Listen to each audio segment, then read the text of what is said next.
नमस्कार। एक नई सुबह की शुरुआत के साथ हम हाजिर हैं एक नए तेवर नए कलेवर के साथ नया सवेरा के इस खास अंक को लेकर। मैं हूं शैला निगार और मेरे साथ मेरे सहयोगी गौरव श्रीवास्तव।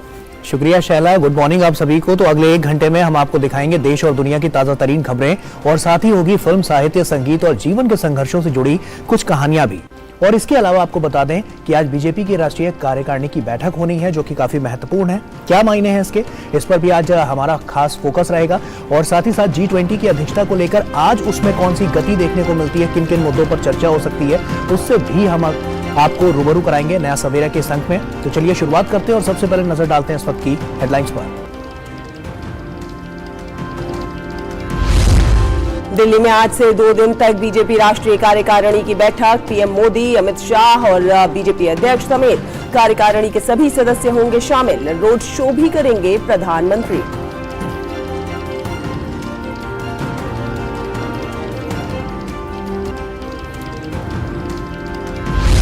G20 प्रेसिडेंसी के तहत आज से 2 दिन तक अहम बैठकों का दौर। पुणे में G20 इंफ्रास्ट्रक्चर वर्किंग ग्रुप तय करेगा दुनिया के बुनियादी ढांचे का रोड मैप। भोपाल में थिंक 20 की बैठक में देश विदेश से आए विषय विशेषज्ञ होंगे शामिल।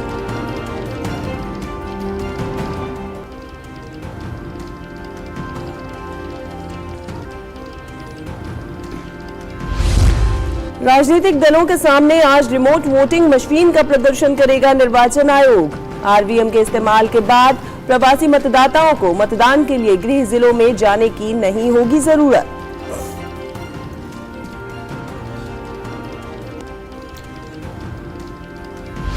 जोशीमठ संकट पर सुप्रीम कोर्ट में आज अहम सुनवाई। याचिका में प्रभावितों की मदद, संपत्ति का बीमा और पुनर्वास की व्यवस्था करने समेत तपोवन विष्णुगढ़ प्रोजेक्ट के तहत चल रहे निर्माण कार्यों पर रोक लगाने की मांग।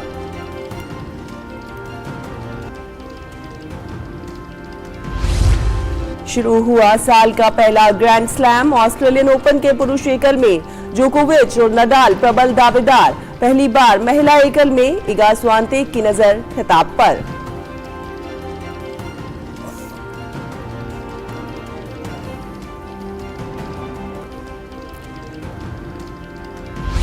वनडे इतिहास में भारत की सबसे बड़ी जीत। तीसरे मैच में 317 रनों के विशाल अंतर से श्रीलंका को हराकर क्लीन स्वीप।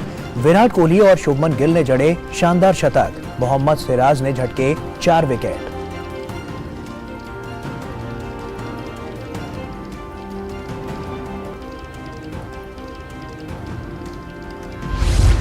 और हॉकी वर्ल्ड कप में बराबरी पर छूटा भारत इंग्लैंड का मैच। दोनों टीम को मिले 1-1 अंक, लेकिन बेहतर गोल औसत के आधार पर पूल डी में शीर्ष पर कायम है इंग्लैंड।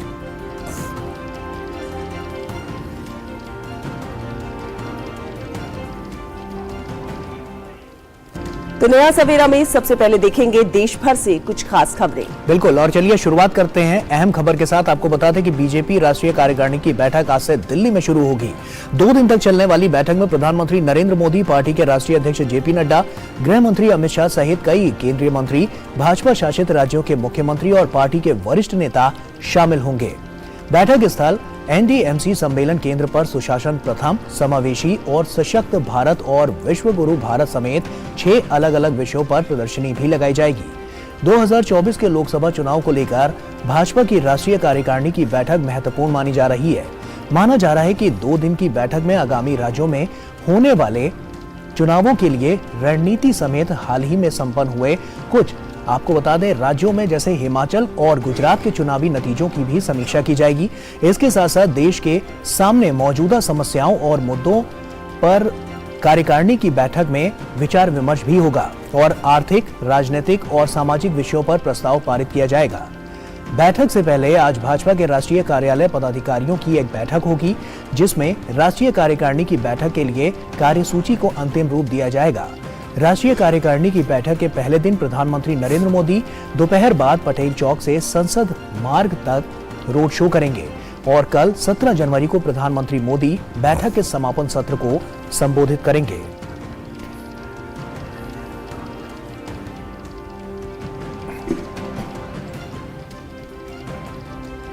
और दिल्ली में हमारे संवाददाता शैलेंद्र मिश्रा दिल्ली से हमारे साथ जुड़ रहे हैं। शैलेंद्र का रुख करते हैं। शैलेंद्र, गुड मॉर्निंग सबसे पहले तो आपको, और उसी के साथ क्योंकि आज बैठक काफी महत्वपूर्ण होने वाली है, क्या मायने हैं इस बैठक के, और रणनीतियों के लिहाज से अगर हम देखें तो आने वाले कल के लिए ये बैठक क्या नया फैसला यहां से होता हुआ नजर आएगा और किस तरह से दिशा निर्देश आगे के लिए?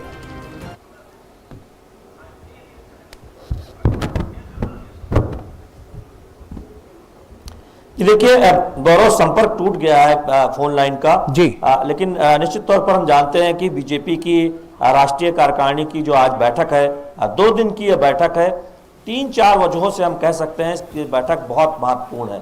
पहली बात तो ये है कि इस बैठक ऐसे समय हो रही है जब हम जानते हैं कि 2023 में 9 राज्यों में चुनाव होने हैं। तो ऐसे में चुनाव वाले राज्यों की रणनीति पर चर्चा होगी, मंथन होगा कि कैसे उन राज्यों में बीजेपी शानदार प्रदर्शन करे, संगठन के स्तर पर क्या कुछ किया जाना है और राजनीतिक कार्यकर्ताओं को बीजेपी के क्या संदेश देना है, उस पर काफी चर्चा होगी।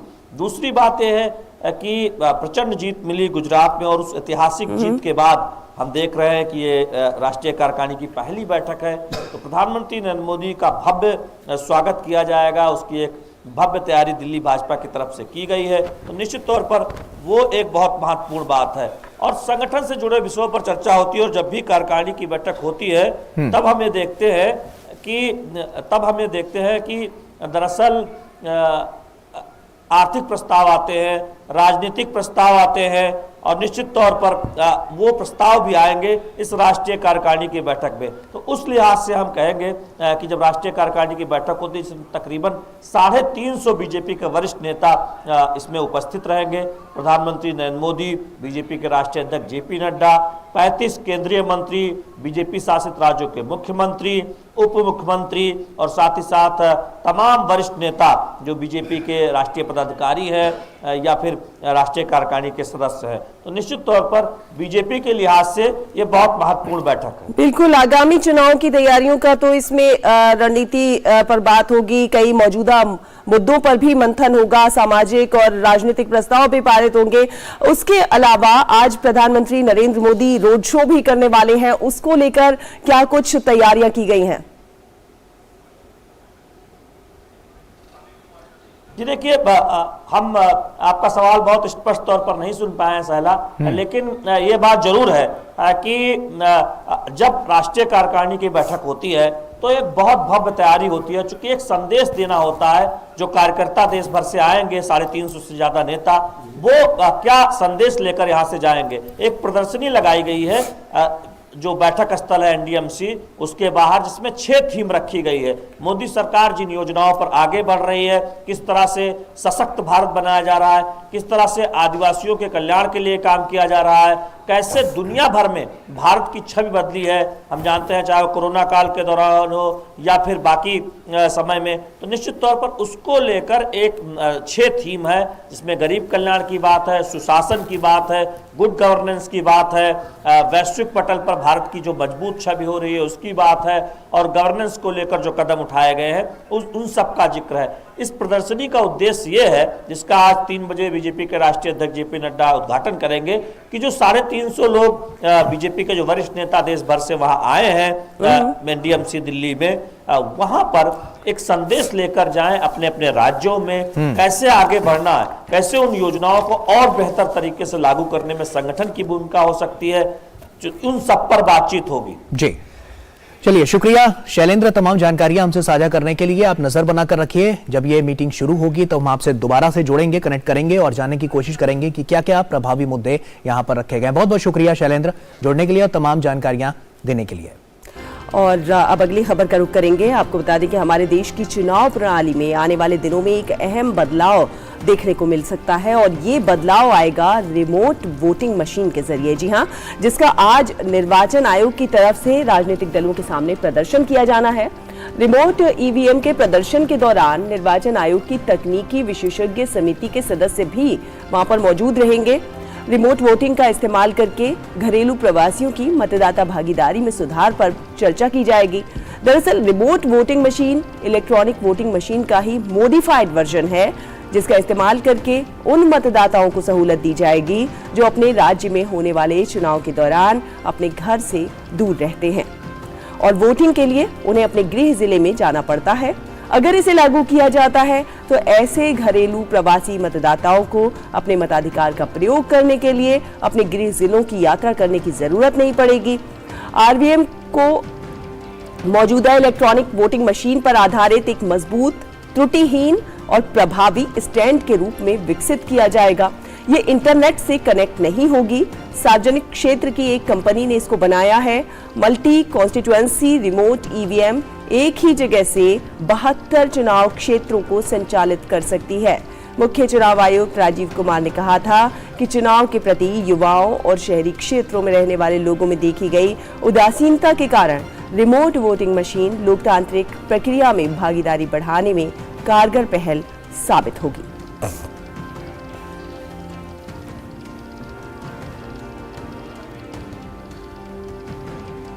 और आइए अब G20 की बात करते हैं। मध्य प्रदेश की राजधानी भोपाल में आज से G20 का थिंक 20 सम्मेलन शुरू होगा। विदेश मंत्रालय का संस्थान research and information system for developing countries G20 के विशेष सम्मेलन थिंक 20 का आयोजन कर रहा है और Kushabhau Thackeray international convention centre में सीएम शिवराज सिंह चौहान इस 2 दिवसीय सम्मेलन का शुभारंभ करेंगे।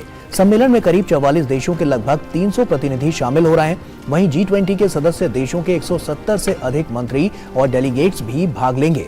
सम्मेलन में अर्थव्यवस्था सहित कई वैश्विक मुद्दों पर चर्चा होगी। भारत की G20 की अध्यक्षता देश के पर्यटन क्षेत्र के विकास के लिए भी महत्वपूर्ण है। देश में जहां भी G20 की बैठकों का आयोजन होता है, बैठकों में शामिल होने आए प्रतिनिधि उस शहर के लोकल खान-पान, संस्कृति और पर्यटन स्थलों से भी रूबरू होते हैं। इस बार भोपाल में होने वाले 2 दिवसीय सम्मेलन के दौरान भी सम्मेलन में भाग लेने आए सभी अतिथियों को ट्राइबल म्यूजियम और यूनेस्को वर्ल्ड हेरिटेज सांची का भ्रमण भी कराया जाएगा। उन्हें इस दौरान लोकल फूड और संस्कृति को भी जानने का अवसर मिलेगा। एक अवसर भी है जिसमें प्रत्येक राज्य की जो विभिन्नता हो, जो विरासत हो, जो सुंदरता हो, वो भी हम शोकेस और प्रेजेंट कर सकते हैं अंतर्राष्ट्रीय लेवल पर। आपको ये ज़रूर ख्याल रखना होगा कि ये पहली बार भारत G20 के अध्यक्ष बने हैं और ये पहली बार हम इतना महत्वपूर्ण इंटरनेशनल इवेंट को हम होस्ट करेंगे भारत में। तो हमारे लिए एक बहुत ही महत्वपूर्ण अवसर है जिस पर हम जितने भी हमारे जो प्रायोरिटीज़ हैं, हमारे जो नैरेटिव्स हैं, ग्लोबल एजेंडा पे ले आए और हमारी तरफ से जो हम कंट्रीब्यूट कर सकते हैं ग्लोबली, जैसे मैंने कहा डिजिटल ट्रांसफॉर्मेशन में, रिन्यूएबल एनर्जी में, लाइफस्टाइल फॉर एनवायरनमेंट है, सस्टेनेबल डेवलपमेंट गोल्स हैं, कैसे ग्रोथ को बढ़ाया जाए, ये हमारे लिए मुद्दे हैं जो प्राथमिकताएं हैं। और मध्य प्रदेश राज्य नीति आयोग के vice chairman professor Sachin Chaturvedi ने G20 के अंतर्गत थिंक 20 कैसे काम करता है इसकी जानकारी दी। उन्होंने कहा कि थिंक 20 में विश्व के सारे रिसर्च इंस्टीट्यूशंस मिलकर G20 के संबंधित विषयों पर चर्चा करते हैं और भविष्य में कैसे काम करना है इस पर चर्चा की जाती है। G20 के जो एंगेजमेंट ग्रुप है उसमें एक थिंक 20 है जिसको T20 कहा जाता है और उसमें विश्व के सारे जो थिंक टैंक्स हैं, जो रिसर्च इंस्टीट्यूशंस हैं, वो मिलकर के G20 के संबंधित विषयों पर चर्चा करते हैं और उसमें भविष्य में कैसा G20 में होना चाहिए इसके ऊपर काम करते हैं। तो चलिए भोपाल का रुख कर लेते हैं। अजीत द्विवेदी हमारे सहयोगी हमारे साथ जुड़ चुके हैं। अजीत द्विवेदी हमारे साथ जुड़ चुके हैं भोपाल से। बहुत बहुत स्वागत है और सुप्रभात आपको। सबसे पहले तो आपसे यही जानना चाहेंगे जो कि थीम है one earth one family one future 2023, कहीं ना कहीं ये एक समान विकास का जो संदेश है उसे रेखांकित करती हुई नजर आती है।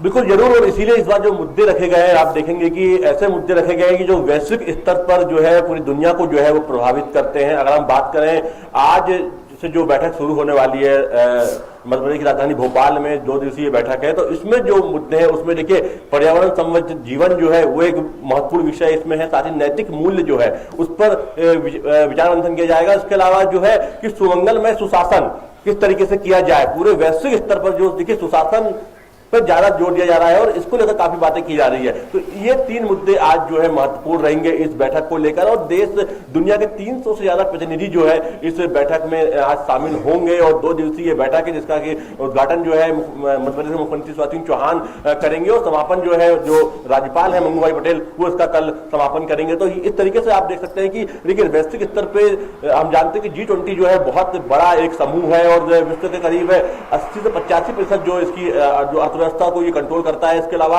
जो आबादी है 70% ज्यादा आबादी को ये कंट्रोल करता है। तो एक अपने आप में एक बहुत महत्वपूर्ण हो जाता है जब आप इसके मोटो को, इसके जो मेन जो इसका जो एक उद्देश्य है उसको लेकर जब बात करते हो, और जब एक विभिन्न विषयों पर ऐसे विषयों पर चर्चा होती है जो कि एक आम लोगों से जुड़े हुए हैं, जनता से जुड़े हुए हैं और जनता के जीवन को, लोगों के जीवन को सीधे प्रभावित करते हैं। और यही कारण है कि जो लगातार ऐसे विषयों को लिया जा रहा है जो कि कहीं ना कहीं गुड गवर्नेंस को आगे बढ़ाने की बात हो रही है, इसमें नैतिक मूल्यों की बात हो रही है और सुशासन को लेकर बात हो रही है, पर्यावरण सम्मत जीवन, यानी हम जो कह सकते हैं कि एनवायरमेंट फ्रेंडली जो है हम किस तरीके से लाइफ को अपनी जी सकते हैं, किस तरीके से हमने देखा कि तमाम हमने पिछले वर्षों में जिस तरीके से तमाम चैलेंजेस हमारे सामने आए हैं, ग्लोबल वार्मिंग को लेकर आए हो या पर्यावरण में जो परिवर्तन आया है उसको लेकर आए हैं, तो उस पर भी इस आज जो बैठक शुरू होने वाली है उस पर भी बात होगी। तो ये एक वैश्विक के देखिए समूह के रूप में आज तमाम जो देशों के प्रतिनिधि यहाँ पर आएंगे, जो रिप्रेजेंटेटिव आएंगे, वहां पर बुद्धिजीवी जो होंगे वो यहाँ पर आएंगे और तमाम इन विषयों पर चर्चा करेंगे, मंथन करेंगे। और इसको लेकर आज से मतलब राजधानी भोपाल में आज से ये G20 की बैठक की शुरुआत हो गई है। हालांकि आगे जो बैठकें होंगी उसमें खजुराहो जो है वहां पर भी बैठक प्रस्तावित है, साथ ही इंदौर जो है वहां पर भी बैठकें जो है इसकी प्रस्तावित है। लेकिन आज से महत्वपूर्ण बैठक है और इसको नाम दिया गया है थिंक G20। आपको थिंक G20 यानी कि ये थिंकर समूह की बैठक है, यानी कि जो बहुत महत्वपूर्ण बैठक है, जो कि इसमें जो मेन जो थिंकर्स हैं उस पर जो वो उस पर शामिल होंगे और इसलिए थिंक 20 इसको नाम दिया गया। और विशेष बैठक ये है जो कि आज से राजधानी भोपाल में शुरू हो रही है। चलिए, बहुत बहुत शुक्रिया अजय, तमाम जानकारियां हमसे साझा करने के लिए। अजीत आपका, और साफ तौर पर क्योंकि G20 की बैठक काफी महत्वपूर्ण है, अब पुणे का भी रुख कर लेते हैं, वहां पर भी आज इसमें काफी महत्वपूर्ण ये पूरी बैठक होने वाली है। तो भारत की G20 की अध्यक्षता के तहत G20 की इंफ्रास्ट्रक्चर वर्किंग ग्रुप की पहली बैठक पुणे में आज से आयोजित हो रही है। बैठक की मेजबानी वित्त मंत्रालय का आर्थिक कार्य विभाग कर रहा है और इस बैठक में ऑस्ट्रेलिया और ब्राजील सह अध्यक्ष के रूप में शामिल हो रहे हैं। बैठक में मुख्य रूप से वित्तीय नगर समागम, ऋण और टिकाऊ विषय पर चर्चा होगी। बैठक में शहरों को विकास का आर्थिक केंद्र बनाने के विभिन्न पहलुओं, नगरीय आधारभूत ढांचे के लिए वित्तीय सहायता उपलब्ध कराने, ऊर्जा के क्षेत्र में आत्मनिर्भरता जैसे मुद्दों पर अधिक बल दिया जाएगा। G20 और 13 देशों के आमंत्रित प्रतिनिधि इस बैठक में चर्चा करेंगे। करीबन 35 देशों से 66 डेलीगेट इस बैठक में भाग लेंगे। इस बार के इंफ्रास्ट्रक्चर वर्किंग ग्रुप के लिए भारत ने कैसे अपने शहरों को विकसित किया जा सकता है, उसके ऊपर परिचर्चा करने का विषय चुना है।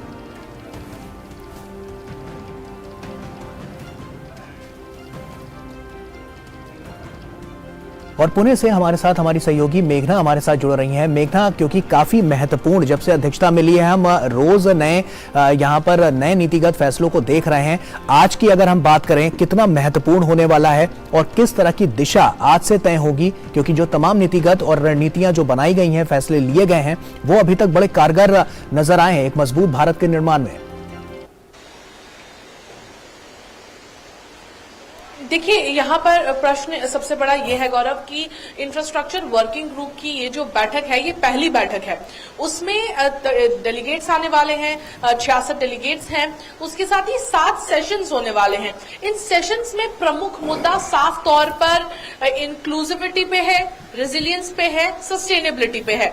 किस तरीके से विकास को सस्टेनेबल बनाया जाए, किस तरीके से रेजिलियंट इंफ्रास्ट्रक्चर हो और इंक्लूसिव भी हो, कैसे कल की जो हमारे शहर होंगे उनका डेवलपमेंट किस प्रकार का होना चाहिए, उसके साथ ही इस डेवलपमेंट के साथ ही कैसे इंस्टीट्यूशंस बनाए जाएं जो फाइनेंस आपको कर सके, जो सिटीज को फाइनेंस कर सके। क्योंकि हम देखते हैं कि ज्यादातर जो शहर होते हैं वो फाइनेंस के लिए बैंक्स पर, नेशनल बैंक्स पर निर्भर होते हैं या फिर वो फाइनेंस के लिए गवर्नमेंट या स्टेट फंडिंग पर निर्भर होते हैं। अब इस बार इसमें ये भी चर्चा होगी कि किस तरीके से क्रिएटिव वेज ढूंढे जाएं जिससे कि शहरों के फाइनेंसिंग को और ज्यादा गति मिले, नए तरीके हों सिटीज फाइनेंस करने के, वो कैसे आगे आए। उसके साथ ही एक अहम वर्कशॉप भी होने वाली है। एशियन डेवलपमेंट बैंक की इस वर्कशॉप में किस तरीके से कल के जो शहर बनेंगे उसमें जो फाइनेंस चाहिए उस पर चर्चा होगी। ये एक बहुत अहम चर्चा होने वाली है क्योंकि किसी भी शहर के विकास के लिए सबसे प्रमुख मुद्दा फाइनेंस होता है और ये जो IWG की जो बैठक है, इंफ्रास्ट्रक्चर वर्किंग ग्रुप की जो पहली बैठक है, ये फाइनेंस ट्रैक के अंतर्गत ही आता है। तो सबसे अहम बात यहाँ पर यह भी है कि डिजिटलाइजेशन, अर्बनाइजेशन, इन सभी के साथ ताल से ताल मिलाकर विकास को किस तरीके से बढ़ाया जाए और उसके साथ ही जो शहर हैं उनको सस्टेनेबल भी कैसे बनाया जाए, इन सभी विषयों पर चर्चा होगी। और अगर हम देखें तो इस पूरा जनवरी महीना G20 के लिहाज से काफी ज्यादा व्यस्त भी होने वाला है। बहुत शुक्रिया मेघना इस तमाम जानकारी के लिए, हमारे साथ जुड़ने के लिए। और आइए अब जानेंगे कि क्या कुछ चल रहा है G20 को लेकर सोशल मीडिया पर। लाइट एंड साउंड शो, आतिशबाजी, कुछ ऐसा नजारा रहा विक्टोरिया मेमोरियल पर।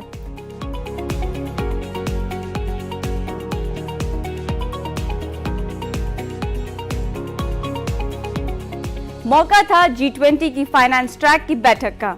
इस खूबसूरत नजारे ने सोशल मीडिया पर खूब सुर्खियां बटोरी हैं। आज सोशल मीडिया के सेगमेंट में कुछ ऐसी ही खबरें आपके लिए लेकर आए हैं।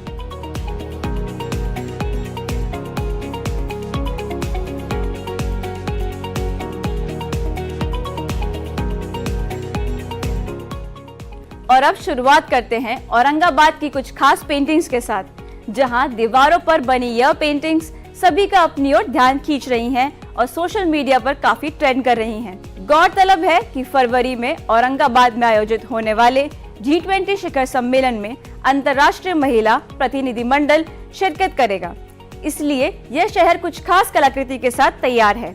काफी व्यस्त कार्यक्रम होने के बावजूद कोलकाता में वित्तीय समावेशन के लिए वैश्विक भागीदारी पर G20 कार्य समूह की पहली बैठक में शिरकत करने पहुंचे प्रतिनिधियों ने सिटी ऑफ जॉय का भ्रमण किया। G20 प्रतिनिधियों ने उपनिवेशवाद के खिलाफ भारत के संघर्ष और स्वतंत्रता आंदोलन में भारतीय नायकों के योगदान पर आयोजित एक शानदार लाइट एंड साउंड शो का लुत्फ उठाया। ज्यादा से ज्यादा कोलकाता को जानने की चाह में G20 प्रतिनिधियों ने इस खास मौके पर आयोजित प्रदर्शनी भी देखी, जिसमें क्षेत्रीय कला और शिल्प के मिश्रण को बखूबी उतारा गया।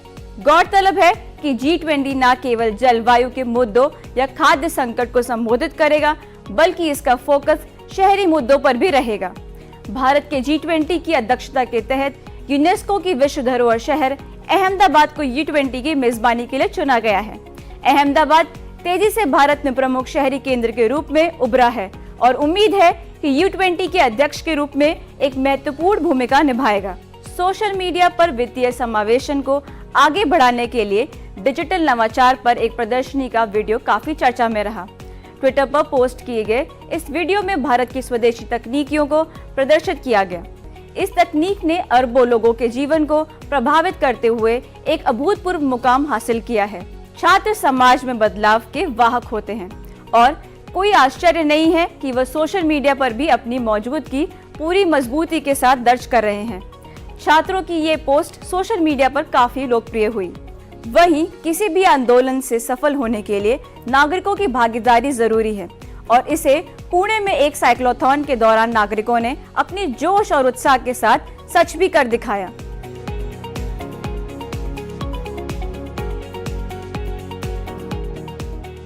वहीं अंत में आपको जलवायु परिवर्तन में भारत जापान के सहयोग की खबर से रूबरू कराते हैं, जिसने सोशल मीडिया की दुनिया में तूफान ला दिया। दोनों देश G20 के माध्यम से वसुधैव कुटुंबकम की अवधारणा के तहत जलवायु परिवर्तन पर काम कर रहे हैं। सोशल मीडिया चर्चा के इस संस्करण में बस इतना ही। G20 पर अधिक अपडेट के लिए हमारे सोशल मीडिया हैंडल्स को फॉलो करें। नमस्कार। और आइए अब आगे बढ़ते हैं और उत्तराखंड के जोशीमठ में क्या कुछ चल रहा है, उस पर सुप्रीम कोर्ट का क्या आगे का स्टेप है, उस पर नजर डालते हैं। सुप्रीम कोर्ट जोशीमठ में जमीन धंसने से संबंधित याचिका पर आज सुनवाई करेगा। जमीन धंसने से यहां जिस तरह संपत्ति का नुकसान हो रहा है और सामान्य जीवन बुरी तरह से अस्त व्यस्त है, उसे देखते हुए केंद्र से लेकर राज्य सरकार तक चिंताएं बनी हुई हैं। बद्रीनाथ और हेमकुंड साहिब जैसे प्रसिद्ध तीर्थ स्थलों का प्रवेश द्वार जोशीमठ इन दिनों जमीन धंसाव के कारण बहुत बड़ी चुनौती का सामना कर रहा है। यहाँ के घरों, सड़कों और खेतों में बड़ी बड़ी दरारें आ चुकी हैं। यहाँ तक कि कई घर नीचे धंस गए हैं।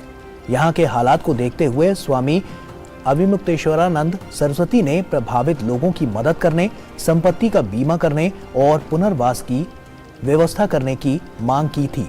वहीं इसके साथ ही याचिका में तपोवन विष्णुगढ़ जल विद्युत परियोजना के तहत चल रहे निर्माण कार्यों पर रोक की भी मांग की गई है।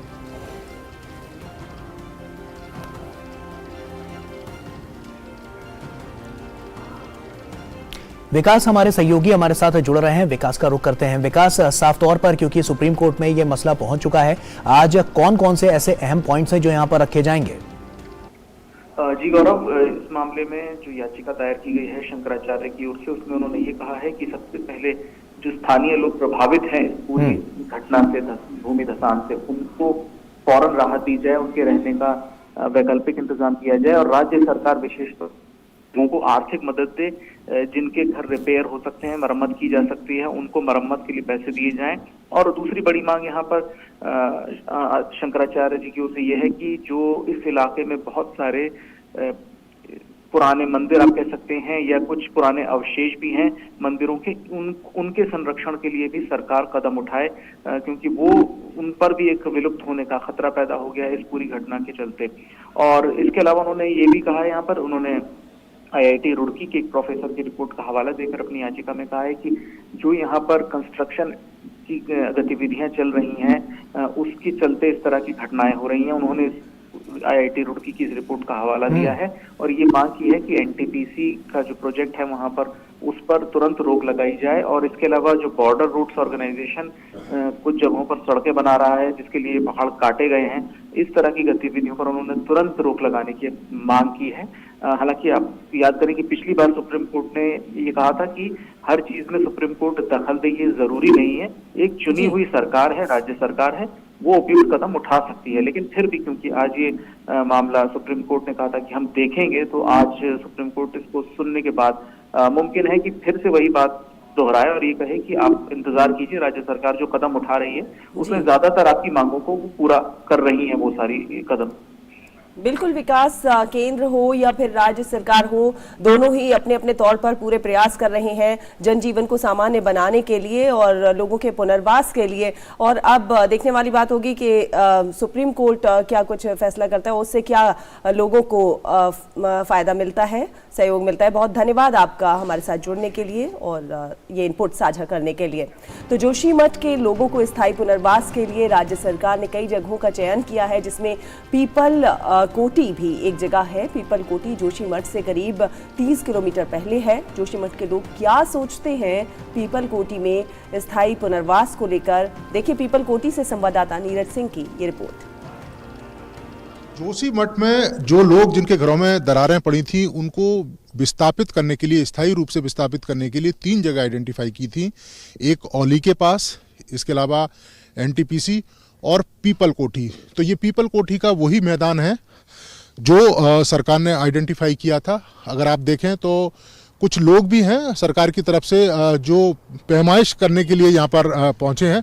और एक तो ये मैदान है पीपल कोठी का, और इसके अलावा ऊपर अगर देखें तो जो आपको पेड़ दिखाई दे रहे हैं उसके पास भी एक मैदान है। वहाँ पर भी जो लोग हैं उनको स्थायी विस्थापित किया जा सकता है।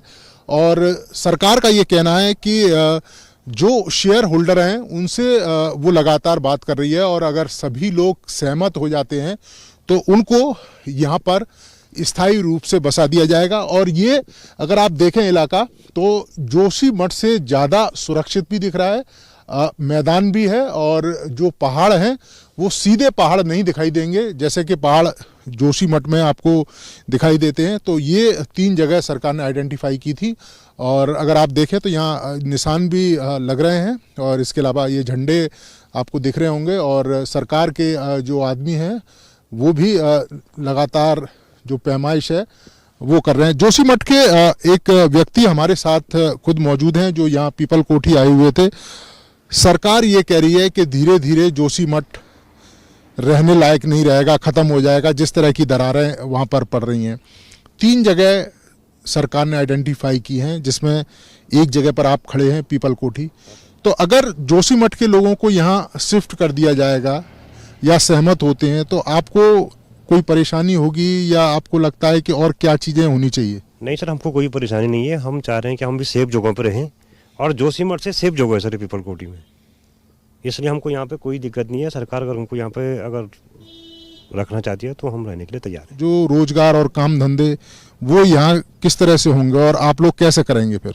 सर उसके लिए तो हमको बहुत परेशानी झेलनी पड़ेगी सर।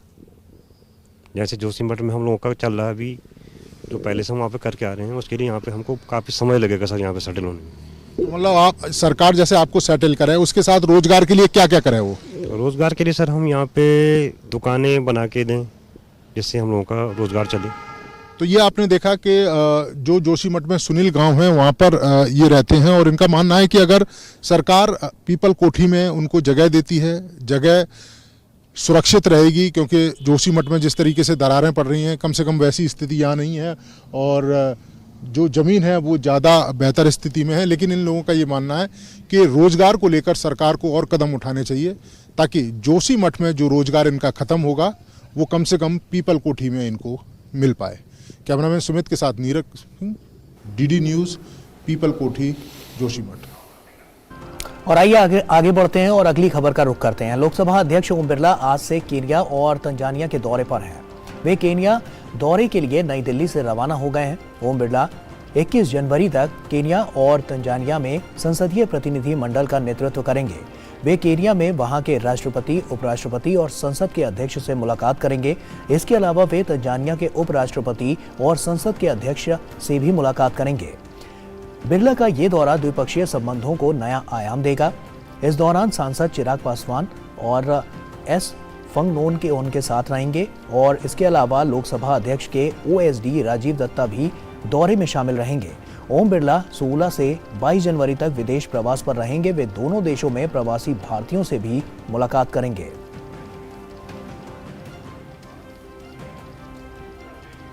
और 26 जनवरी को होने वाले गणतंत्र दिवस समारोह के लिए तैयारियां चल रही हैं।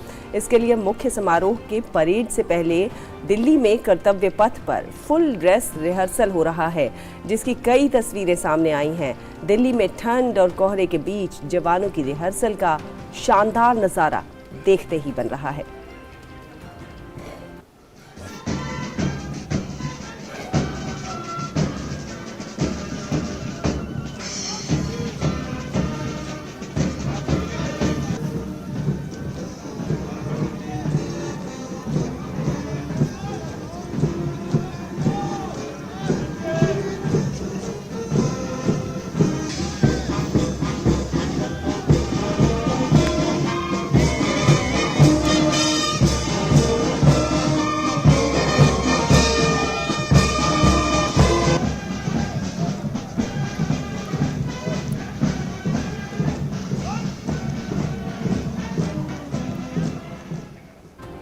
और बोधगया में आज से एक विशेष फेस्टिवल चल रहा है। लगातार 3 दिन तक चलने वाले उत्सव में भूटान से आए कलाकारों ने पारंपरिक नृत्य और संगीत की शानदार प्रस्तुति दी। वहीं भूटान की परंपरा है कि नववर्ष के आगमन पर इस तरह के त्योहारों का आयोजन किया जाता है। बौद्ध धर्म के अनुयायियों में मान्यता है कि इस पारंपरिक नृत्य और संगीत से शांति मिलती है, साथ ही बुरी आत्माओं से मुक्ति मिलती है। विश्व शांति के लिए विशेष पूजा के बाद इस तरह का नृत्य और संगीत का आयोजन किया जाता है।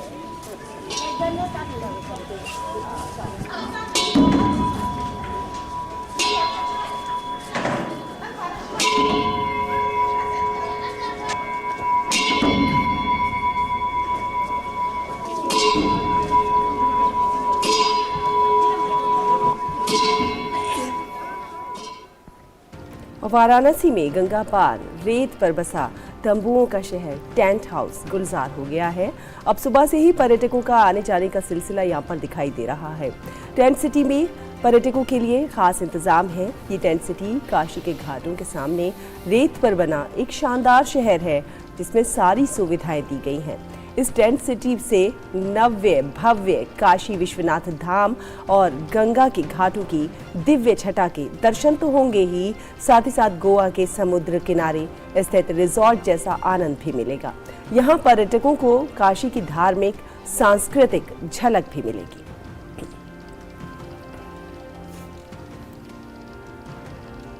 और यहाँ वक्त एक छोटे से ब्रेक का हो गया है, जल्द लौटते हैं। Come on boys, let's go practice. अरे रुक यार, मेरे बैंक अकाउंट में गलत एंट्री का प्रॉब्लम हो गया। अरे तो बैंक को कंप्लेन करना। बैंक को लिखे 1 महीना हो गया है, बट वो गुगली पे गुगली डाले जा रहे हैं। आरबीआई के लोकपाल को इन्फॉर्म करो। रुक, मैं समझाता हूँ। जैसे क्रिकेट में थर्ड अंपायर, वैसे ही आरबीआई का ओम्बुड्समैन। आरबीआई कहता है अगर बैंक आपकी कंप्लेंट को 1 महीने में नहीं सुलझाता तो आप आरबीआई के कंप्लेंट मैनेजमेंट सिस्टम पर ऑनलाइन कंप्लेंट कर सकते हैं। ये आरबीआई का आसान तरीका है आपकी कंप्लेंट सुलझाने का। आरबीआई कहता है जानकार बनिए, सतर्क रहिए। ब्रेक के बाद स्वागत है आपका और अब देखेंगे दुनिया भर की कुछ खास खबरें।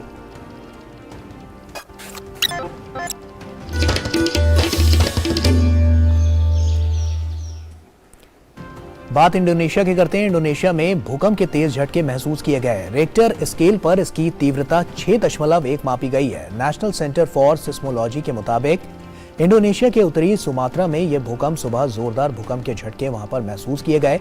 भूकंप के तेज झटकों के कारण लोग घरों से बाहर आ गए। हालांकि किसी भी जानमाल का नुकसान की कोई जानकारी सामने नहीं आई है। भूकंप से सुनामी का खतरा नहीं है। अभी तक किसी के हताहत होने की कोई खबर नहीं है।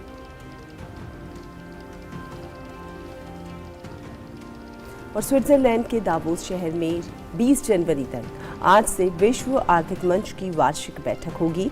ये बैठक जारी रहेगी जिसमें यूक्रेन संकट, वैश्विक मुद्रास्फीति, जलवायु परिवर्तन जैसे मुद्दों पर चर्चा की संभावना है। इस बार बैठक की थीम कोऑपरेशन इन अ फ्रेगमेंटेड वर्ल्ड रखी गई है। बैठक में शिक्षाविदों, निवेशकों, विशेषज्ञों के अलावा व्यापारिक और राजनीतिक नेता हिस्सा लेंगे और वर्तमान चुनौतियों के समाधान पर चर्चा करेंगे। इस सम्मेलन के लिए स्विस सरकार 5000 से अधिक सैन्य कर्मियों को तैनात करेगी। मेगा शिखर सम्मेलन के दौरान दावोस में 2700 से अधिक प्रतिनिधियों के आने की उम्मीद है। यूक्रेनी राष्ट्रपति व्लादिमीर ज़ेलेंस्की इस बैठक में वीडियो लिंक के माध्यम से बुधवार को शामिल होंगे। और नाटो प्रमुख जेन्स स्टोल्टेनबर्ग ने यूक्रेन को अतिरिक्त सैन्य सहायता देने का संकेत दिया है। उन्होंने कहा है कि उन्हें युद्धग्रस्त यूक्रेन को और अधिक भारी हथियारों की आपूर्ति की उम्मीद है। आगे उन्होंने यूक्रेन को चैलेंजर 2 टैंक देने की ब्रिटेन की सराहना भी की है और ये टिप्पणी उस समय में सामने आई है जिसमें यूक्रेन के महत्वपूर्ण बुनियादी ढांचे को आपको बता दें कि निशाना बनाया गया था और एक आवासीय हमले में कम से कम 30 लोगों की मौत हो गई।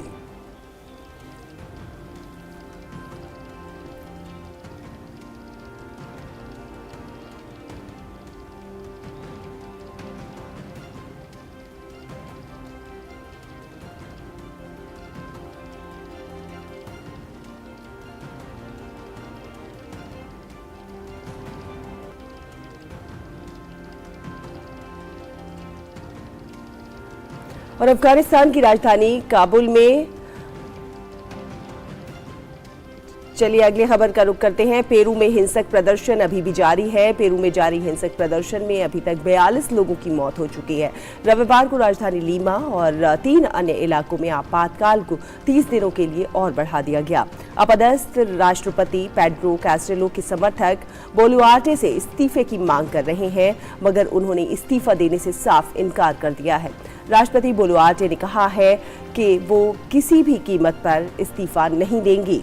हालांकि उन्होंने इस विरोध प्रदर्शन के कारण हुई मौतों पर दुख जताया है।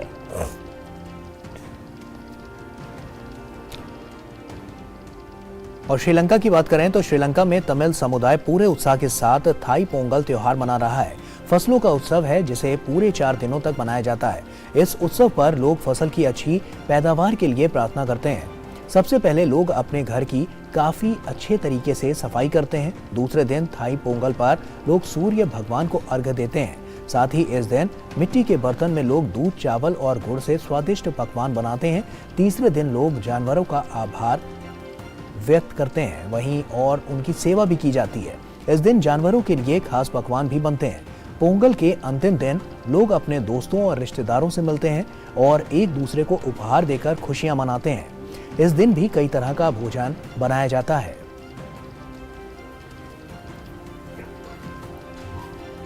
और अब बात करेंगे कारोबार की।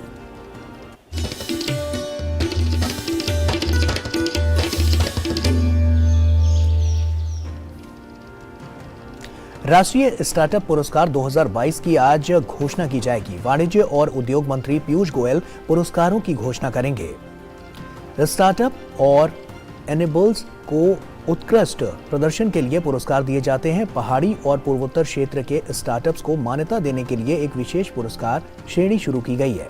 प्रत्येक विजेता को 5 लाख रुपए का नगद पुरस्कार और एक विशिष्ट इंक्यूबेटर को 15 लाख रुपए का नगद पुरस्कार प्रदान किया जाएगा। राष्ट्रीय स्टार्टअप पुरस्कार 2022 के लिए 17 क्षेत्रों में आवेदन आमंत्रित किए गए हैं, जिन्हें आगे 50 उप क्षेत्रों और 7 विशेष श्रेणियों में विभाजित किया गया। इन क्षेत्रों में कृषि, पशुपालन, निर्माण, पेयजल, शिक्षा और कौशल विकास, ऊर्जा, उद्यम प्रौद्योगिकी, पर्यावरण, फिनटेक, मीडिया और मनोरंजन, उद्योग 4.0 और अंतरिक्ष जैसे क्षेत्र शामिल हैं। हर साल 16 जनवरी को राष्ट्रीय स्टार्टअप दिवस मनाया जाता है। स्टार्टअप इंडिया अभियान का शुभारंभ 16 जनवरी 2016 को हुआ था।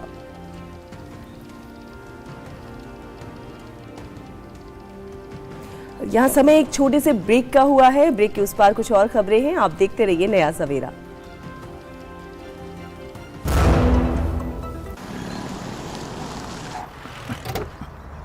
Thank you sir. जिंदगी टॉप गियर में चलेगी जब परिवार के कल की सुरक्षा होगी नॉन स्टॉप। इसलिए मेरी मानो, आज ही जुड़िए प्रधानमंत्री जीवन ज्योति बीमा योजना और प्रधानमंत्री सुरक्षा बीमा योजना से, जो देती है 2-2 लाख रुपए का बीमा। दिखाइए समझदारी, निभाइए जिम्मेदारी। आज ही अपनी नजदीकी बैंक शाखा या डाकघर जाकर इन योजनाओं से जुड़े। Payment fail? लेकिन पैसे तो कट गई मेरी मेहनत की कमाई। हो जाएगी भरपाई, चिंता मत कर मेरे भाई। अगर डिजिटल ट्रांजैक्शन फेल हो जाए और अकाउंट से पैसे कट जाए तो बैंक समय से पैसे लौटा देगा, वरना कॉम्पनसेशन का है प्रावधान। नहीं तो आरबीआई के ऑम्बुड्समैन को शिकायत करें आप। योर बिल, मेरी फीस।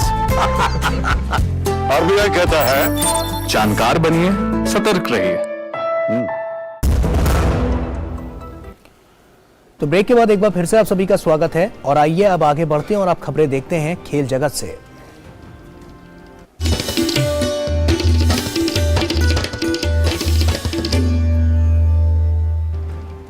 तो साल के पहले ग्रैंड स्लैम ऑस्ट्रेलियन ओपन की शुरुआत हो गई है। पहले दिन महिला एकल में तीसरी वरीयता प्राप्त अमेरिका की जेसिका पेगुला ने आसान जीत के साथ अपने अभियान की शुरुआत की। पेगुला ने पहले दौर के मैच में जैकलीन क्रिस्टियन को सीधे सेटों में 6-0, 6-1 से हराकर दूसरे दौर में प्रवेश किया। महिला एकल में ही 7वीं वरीयता प्राप्त अमेरिका की कोको गॉफ भी आसान जीत के साथ पहले दौर की बाधा पार करने में सफल रही हैं। गॉफ ने चेक गणराज्य की कटरीना सिनियाकोवा को हुए मुकाबले में 6-1, 6-4 से जीतकर दूसरे दौर में प्रवेश किया। ब्रिटेन की युवा टेनिस खिलाड़ी एमा राडुकानु ने भी दूसरे दौर में स्थान बनाने के लिए ज्यादा मेहनत नहीं करना पड़ी। राडुकानु ने जर्मनी की तमारा कोरपैच को सीधे सेट में 6-3, 6-2 से शिकस्त दी। और भारतीय क्रिकेट टीम ने नया विश्व रिकॉर्ड बना दिया है। तिरुवनंतपुरम में खेले गए वनडे में भारत ने श्रीलंका को 317 रनों से शिकस्त दी। ये वनडे क्रिकेट में रनों के लिहाज से सबसे बड़ी जीत है। पहले बल्लेबाजी करते हुए भारत ने श्रीलंका के सामने जीत के लिए 391 रनों का विशाल लक्ष्य रखा। जवाब में श्रीलंका की टीम 73 रनों पर ही ढेर हो गई। भारत की तरफ से मोहम्मद सिराज ने 4 और मोहम्मद शमी और कुलदीप यादव ने 2-2 विकेट लिए। इसके साथ ही भारत ने 3 मैचों की सीरीज 3-0 से अपने नाम की। और वहीं इससे पहले भारतीय कप्तान रोहित शर्मा ने टॉस जीतकर पहले बल्लेबाजी का फैसला किया। रोहित शर्मा और शुभमन गिल ने टीम को सधी शुरुआत दी। दोनों बल्लेबाजों ने तेजी से रन बनाते हुए पहले विकेट के लिए 95 रन जोड़े। वहीं रोहित शर्मा ने 42 रनों की पारी खेली। इसके बाद शुभमन गिल ने विराट कोहली के साथ मिलकर रन बनाने का सिलसिला जारी रखा। दोनों ने दूसरे विकेट के लिए शतकीय साझेदारी निभाई। इसी बीच शुभमन गिल ने अपना शतक पूरा किया। वो 116 रन बनाकर आउट हुए। अंतिम के ओवर में कोहली ने तेजी से रन बनाए। उन्होंने श्रेयस अय्यर के साथ मिलकर तीसरे विकेट के लिए 108 रन जोड़े। कोहली ने अपने करियर का 46वां शतक लगाया। शतक लगाने के बाद कोहली ने तूफानी अंदाज में बल्लेबाजी की, जिसकी मदद से भारत ने 50 ओवर में 5 विकेट पर 390 रन बनाए। कोहली 166 रन बनाकर नाबाद रहे। हॉकी विश्व कप में भारत और इंग्लैंड के बीच खेला गया मुकाबला गोल रहित बराबरी पर समाप्त हुआ। पूल डी के इस मुकाबले से शुरू से ही दोनों टीमों के बीच कड़ी टक्कर देखने को मिली। राउरकेला के बिरसा मुंडा स्टेडियम में हुए इस मैच में दोनों टीमों को कई पेनल्टी कॉर्नर मिले, लेकिन कोई भी गोल नहीं हो सका। खेल के आखिरी मिनट में भी इंग्लैंड को पेनल्टी कॉर्नर मिला था, लेकिन डिफेंडर सुरेंद्र कुमार ने शानदार डिफेंस करके इंग्लिश टीम की उम्मीदें तोड़ दी। इस ड्रॉ के बाद दोनों टीमों को एक अंक से संतोष करना पड़ा। पिछले साल बर्मिंघम राष्ट्रमंडल खेलों में भी दोनों टीमों ने 4-4 से ड्रॉ खेला था। भारत ने पहले मैच में स्पेन को 2-0 और इंग्लैंड ने वेल्स को 5-0 से हराया था। भारतीय टीम अब अपने अगले मुकाबले में 19 जनवरी को वेल्स का सामना करेगी। पूल डी में इंग्लैंड ने भारत को गोल औसत के आधार पर पीछे छोड़ते हुए शीर्ष स्थान बरकरार रखा है। और राउरकेला में हमारे संवाददाता मुकेश शुक्ला से विशेष बातचीत में मनप्रीत ने हॉकी टीम के प्रदर्शन पर संतुष्टि जताई और कहा कि अगले मैच को बड़े अंतर से जीतेंगे। देखिए, हमारे साथ हैं मनप्रीत, जो फॉर्मर कैप्टन भी रह चुके हैं। मनप्रीत, किस तरह से इस मैच को देखते हैं? आपने बहुत शानदार पेनल्टी कॉर्नर में सेव किया, 5 से 6 बार अटेम्प्ट था, बहुत ही शानदार तरीके से आपने वहां करके बचाने की कोशिश करी। टाई हुआ, कैसे देखेंगे आगे?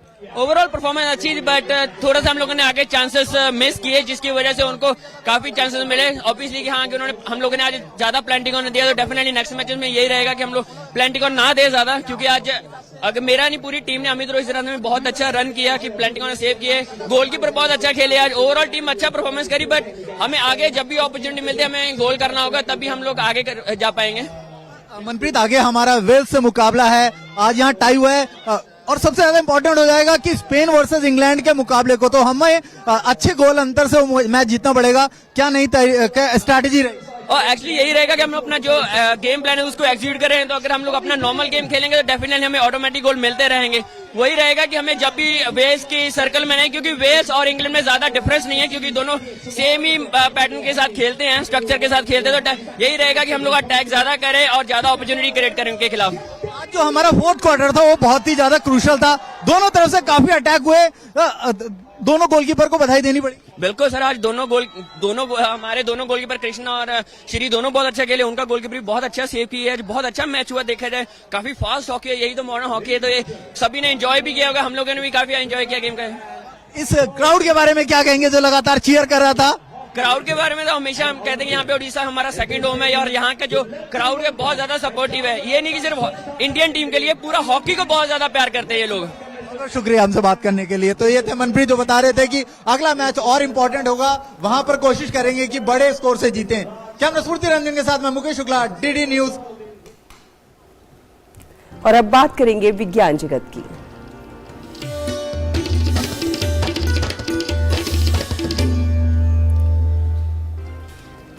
और विज्ञान जगत में बात करेंगे एक ऐसे वॉच बैंड की जिसे आप अपनी कलाई पर पहन सकते हैं, पर यह आपको वक्त नहीं बल्कि आपकी सेहत का हिसाब किताब देगा। इसके निर्माताओं का मानना है कि यह दुनिया का पहला ऐसा फिटनेस ट्रैकर है जो हमेशा चलेगा और अपने आप को चार्ज भी रखेगा। कैसे, देखिए।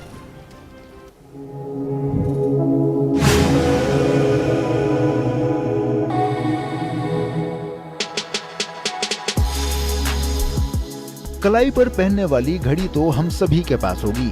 अगर मैं आपसे ये कह दूं कि अब आप वक्त के साथ साथ सेहत का हिसाब किताब भी अपनी कलाई पर लेकर चल सकते हैं। इस करिश्मे को अंजाम दिया है वेरामोडा कंपनी ने, जिसने एक ऐसा वॉच बैंड बनाया है जिसे आप अपनी घड़ी से जोड़कर पहन सकते हैं। ये आपको मेंटल हेल्थ, नींद, स्टेप काउंट, आपने बाहर कितना समय बिताया, साथ ही पूरे दिन में आपके शरीर ने कितनी एनर्जी खर्च की, ये सारी जानकारी देगा। इस फिटनेस ट्रैकर का नाम बी हार्ट है। इसके निर्माताओं का मानना है कि ये दुनिया का पहला ऐसा फिटनेस ट्रैकर है जिसकी बैटरी कभी भी खत्म नहीं होगी, क्योंकि ये वॉच बैंड खुद को सूरज की रोशनी और बॉडी हीट के माध्यम से चार्ज रखेगा। ये पूरी तरीके से सहज है, ये आपको पता भी नहीं लगने देगा और आपके जीवन का हिस्सा बन जाएगा। आपको बस इसे अपनी घड़ी से प्लग करना होगा और बिना ज्यादा कुछ सोचे आप इसे पहन सकते हैं।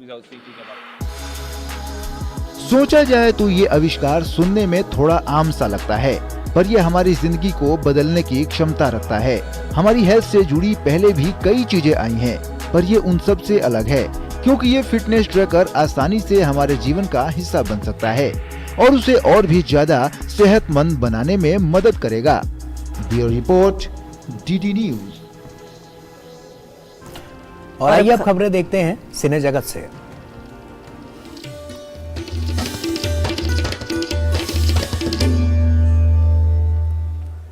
तो कार्तिक आर्यन की नई फिल्म शहजादा का ट्रेलर हाल ही में रिलीज किया गया है। फिल्म में कार्तिक आर्यन के अलावा परेश रावल, कृति सेनन और राजपाल यादव भी नजर आएंगे।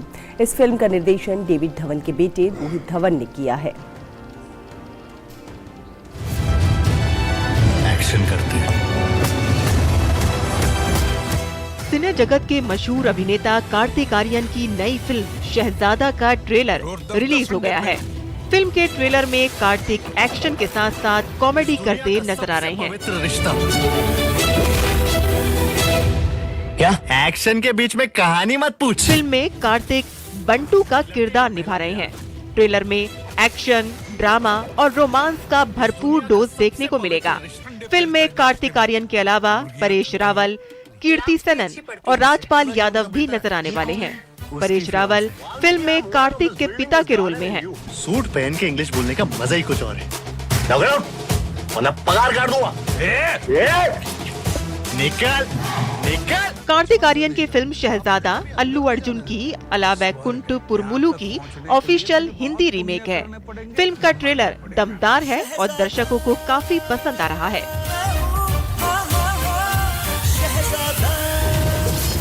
शहजादा का निर्देशन डेविड धवन के बेटे रोहित धवन ने किया है। शहजादा 10 फरवरी को सिनेमा घरों में रिलीज होगी। Bureau report, DD news. मुंडा सोना मैं कोड़ी तू करोड़ दी, मुंडा सोना मैं कोड़ी तू करोड़ दी, तेरे लिए मैंने पहली वाली छोड़ दी। और यहाँ वक्त एक छोटे से ब्रेक का हो गया है, जल्द लौटते हैं।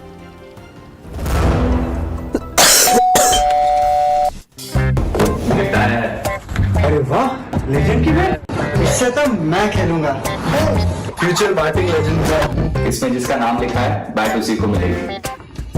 अरे यार, देखा, अगर इस पे मेरा नाम नहीं लिखा होता तो कितनी दिक्कत हो जाती। इसलिए आरबीआई कहता है बैंक अकाउंट हो या बैंक लॉकर, उसमें नॉमिनी का नाम जरूर दर्ज करें ताकि आपकी जमा पूंजी उसी को मिले जिसे आपने नामित किया है। आरबीआई कहता है जानकार बनिए, सतर्क रहिए।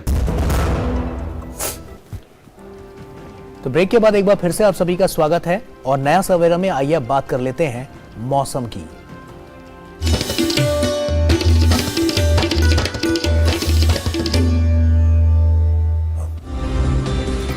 तो आज उत्तर पश्चिम और मध्य भारत के तापमान में 2 से 3 डिग्री की गिरावट आ सकती है, जिससे राजस्थान के कुछ और हिस्सों और हरियाणा के कुछ हिस्सों में शीतलहर की स्थिति पैदा हो सकती है। कर्नाटक के आंतरिक हिस्सों और हिमाचल प्रदेश के कुछ हिस्सों में भी शीतलहर की स्थिति देखी जा सकती है।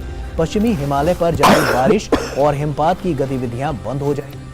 अरुणाचल प्रदेश में हल्की बारिश और हिमपात की संभावना है और पूर्वी असम में हल्की बारिश हो सकती है। और आइए अब नजर डाल लेते हैं विभिन्न शहरों के तापमान पर।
और नया सवेरा में अब समय हो गया है आपसे विदा लेने का, लेकिन जाने से पहले आपको बता दें कि बेजोड़ संगीतकार और हिंदी सिनेमा के फ्यूजन किंग ओपी नैयर का आज जन्मदिन है।